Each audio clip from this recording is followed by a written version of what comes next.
அன்பானவர்களே, பேசிய விடயம் விளங்கியது. பலஸ்தீன் மக்களுடைய சமகால நிலைமையில் நாம் அடைய வேண்டிய படிப்பினை, நாம் முதலாவது முஸ்லிம் ஆகுவது, நாம் தொழுகையாளி ஆகுவது, நாம் அதானை மஸ்ஜிதிலிருந்து கேட்பது, நாம் டெய்லி குர்ஆன் ஓதுவது, நாம் டெய்லி சதக்கா கொடுப்பது, நாம் நம்முடைய கண்ணை பாதுகாப்பது, நம்முடைய காதை பாதுகாப்பது, சிந்தனையை பாதுகாப்பது, போனை விட அதிகமாக குர்ஆனை தொழுவது, போனை விட அதிகமாக குர்ஆனை தொழுவது, இஸ்லாமிய ஆடைக்குள் நாம் நுழைந்து கொள்வது, நான் ஒரு என்னை பார்த்தால் சலாம் சொல்லப்படுகின்ற ஒரு முஸ்லிமுடைய அடையாளத்துக்கு நான் மாறுவது. அன்பானவர்களே, அந்த மக்களுக்கு எப்பொழுதும் துஆ செய்வோம். நம்மால் முடியுமான பங்களிப்புகளை செய்வோம். முடியுமான இஸ்லாத்தை அனுமதிக்கப்பட்ட நம்மால் முடியுமான தியாகங்களை செய்வோம். அவர்களுக்கு நம்மால் என்னென்ன உதவிகளை செய்ய முடியுமோ செய்வோம். ஆனால் அவர்களுடைய தியாகத்துக்கு பின்னால் வெற்றி இருக்கிறது. இந்த யூதர்களுக்கு அழிவு காலம் ஆரம்பிக்கிறது, நெருங்கிவிட்டது. கேவலப்படக்கூடிய காலம் நெருங்கிவிட்டது.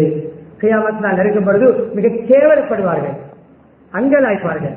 இங்கு பெரிய பாதுகாப்புடனும் பெரிய வரவேற்புடனும் பெரிய பலசாலிகளாகவும் பெரிய உண்மையிலே தைரியம் இல்லாதவர்கள் எல்லாமே ஒவ்வொரு துறைகளையும் கட்டுப்பாட்டில் வைத்துக் கொண்டு பின்னால் இயக்குவார்களே தவிர குர்ஆனே சொல்லுகிறது, நேரடியாக மோத மாட்டார்கள்.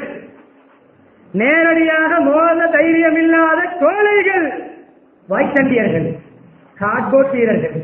ஆனால் ஒவ்வொரு துறையிலும் முஸ்லிம்களை யாரை வைத்து அடிக்க வேண்டுமோ அப்படிப்பட்டவர்களை வைத்து அடிப்பார்கள். சில பேரை முஸ்லிம்களை வைத்து அடிப்பார்கள். நமக்கு விளங்காது. ஒற்றுமை இயக்க ரீதியாக பிரித்தவர்கள் யார்?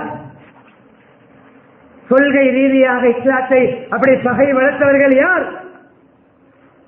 முக்கியமான ஆரம்ப கால கொள்கை பிரிவுகளுக்கு பின்னால் ஒருவன் இருந்தான். அந்த கொள்கையுடைய பெயரை நான் தெரிந்து கொள்கிறேன்.